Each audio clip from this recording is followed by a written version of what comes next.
Key West, Florida. Paradise. But even paradise can't escape the growing issue of homelessness. However, through Stephen Braddock's vision for the Florida Keys Outreach Coalition, homelessness has been reduced 55% in the Florida Keys since 2002. When you spent your first night on the street, what was that like? That was terrible. What happened? It was Christmas Day.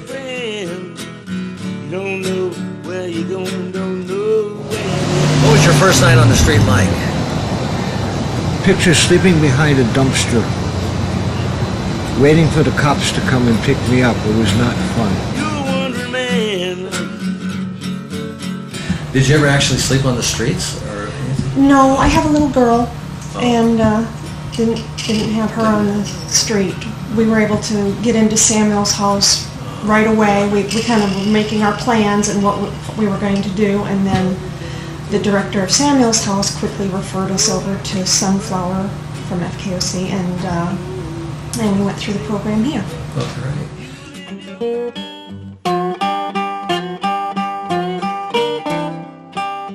I'm Steve Braddock. I'm the president and the executive director of the Florida Keys Outreach Coalition.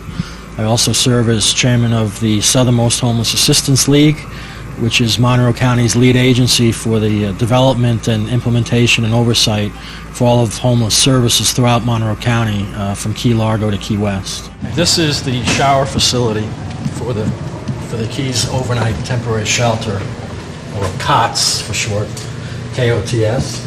It's an old mobile home that I had on the other side of the island. We equipped individual bathrooms, complete with toilet and shower stall and sink. And this opens every evening at 6 o'clock. There's one handicap accessible bathroom. The whole facility was designed to be ADA compliant. We now have the Keys Overnight Temporary Shelter, which is a facility where people can come in the evenings and receive a clean towel and bed linens and be able to go to sleep in a clean, safe place and wake up in the morning feeling like a human being. Okay, let's assume you just got here and I tell you what, you see the sign, you see what the hours are. We're open from 7, the gates open from 7 to 10 p.m.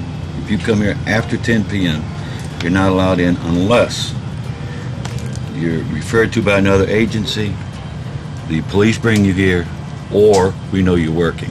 We have a list of people that we know are working. Some get off at 11, 12, 1. That's fine. That's what we're here for.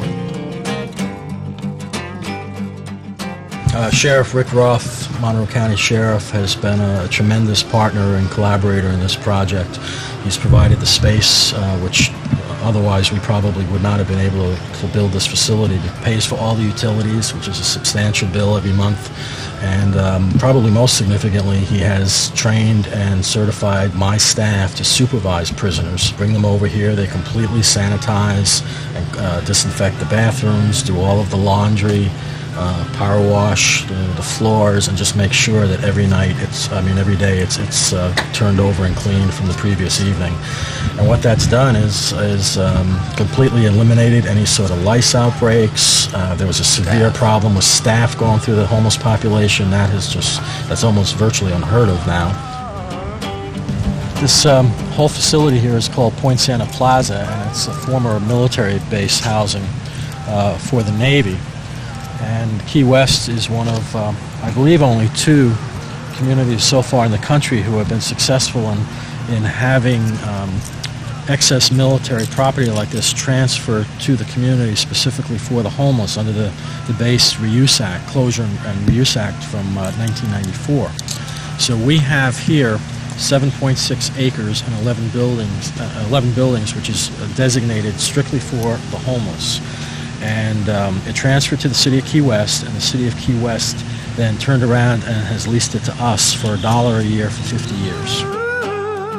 So in a very short period of time, we went from 16 beds that FKOC was operating to now having 120 transitional beds, a mix of 50 for homeless women and kids and 70 for homeless men. I'm also proud of the fact that since this time in 2002, the number of homeless in the Florida Keys is down about 55%. That's right. I've been affiliated with the Florida Keys Outreach Coalition since 1998. I came here as a client, homeless, drunk, in 1998.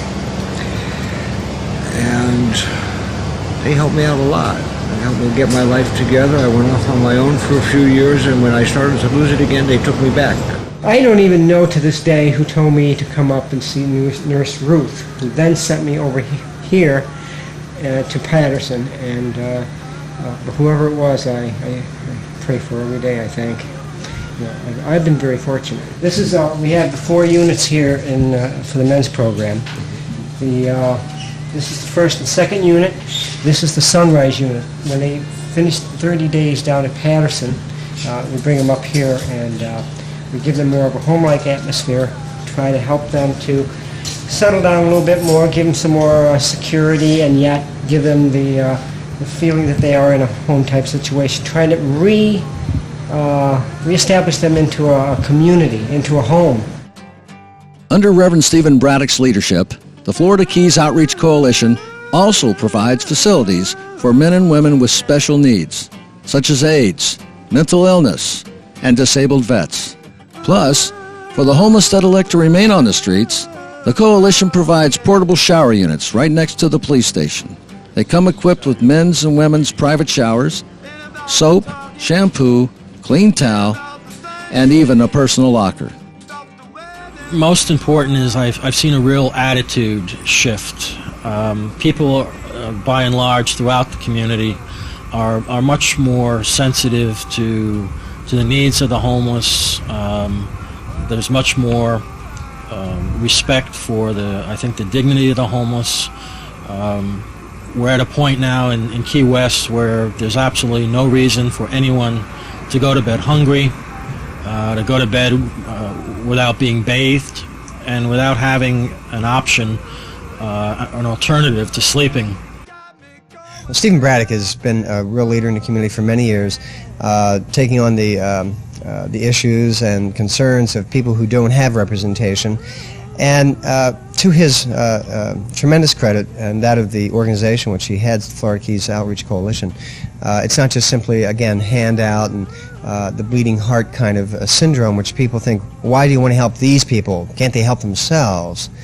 And so rather than getting all caught up in the polemic of the particular issue, here's a man with genuine heart and care, but with practical solutions and programs to help people help themselves, who, as it's often pointed out when you really look at the statistics, many people are only 1 or 2 paychecks away from being out on the street themselves. Most people do not want to live in a tent. They want to have shelter, and they're entitled to, the basics of human dignity, of housing, food, and shelter.